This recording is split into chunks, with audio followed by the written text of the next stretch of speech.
Hey guys, welcome back to another Shop Don't Stop video. Today we're going to be replacing a oil level sensor on a E92 M3. So if you have an electronic oil dipstick, sometimes it can get faulty and show you the wrong levels. And this one was reading all over the place. Even though we added oil, it didn't go back up. So we're going to replace it and just make sure that that's not the issue. So this is the part we got. Just cross-check it with your car and then make sure you get the right part. But we're going to do an oil change at the same time because you got to drain it to change this anyway. So make sure you get all the oil too before you do that. Alright guys, so I'm going to drain the oil now. Got a 17 millimeter here for this ECS drain plug that we used. Yours might be different. I'm pretty sure they're 17 regardless, but just make sure you got the right one.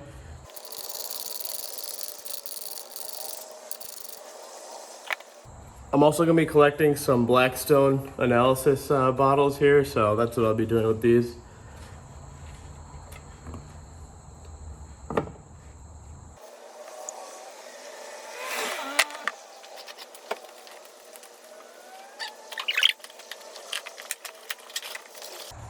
Alright, I'm going to keep letting the oil drain and work on the sensor here. So for this, it's three 10 millimeter bolts on each end, and I already unplugged the sensor. There's just two little clips on the side that you push in and then just slowly shimmy it back, and that'll come out like that.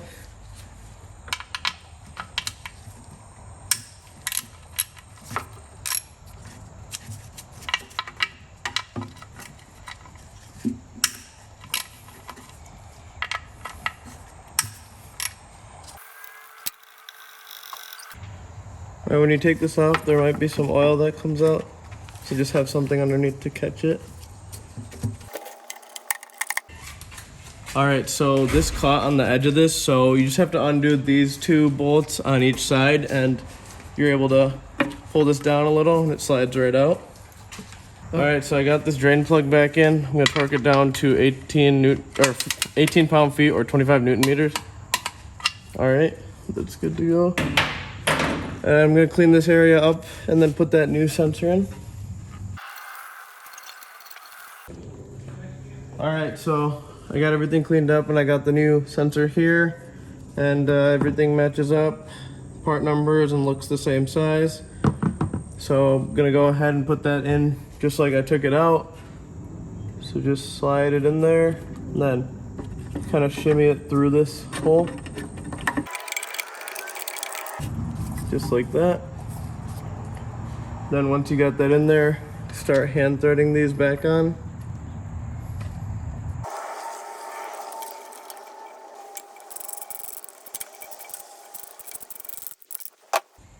Alright, and once you got that tightened down, plug your sensor in here.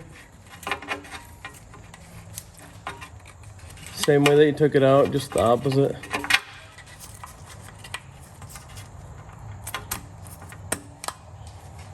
And you'll hear it click in, and then it should be good to go. All right, now that everything's wrapped up over here, I'm gonna torque this down too. So it's 7 foot-pounds, so not very much. If you have a torque wrench, it's better to torque it down, but if you don't, then just hand tight is fine. Just don't over torque it.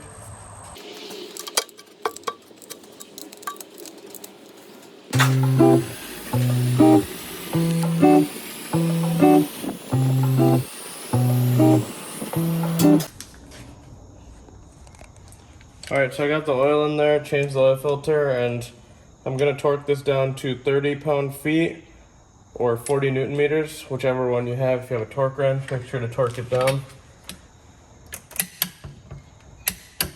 Alright, we got that oil filter changed, and now we're going to go ahead and fill it back up. I'm going to start with the big jug and just go from there.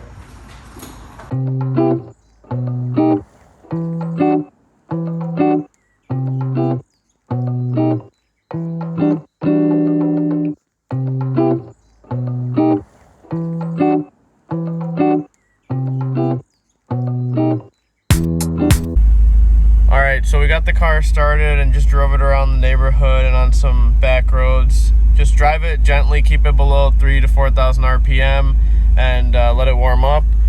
And we got the measurement here that says up on the line perfectly. Before, the measurement was just saying keep adding quarts of oil, so we know this has got to be correct now.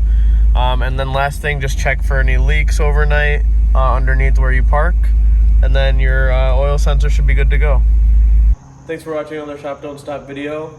Make sure you like and subscribe. Leave a comment below if you have any questions or just want to comment on the video, and everything we use will be in the description. Remember, shop don't stop.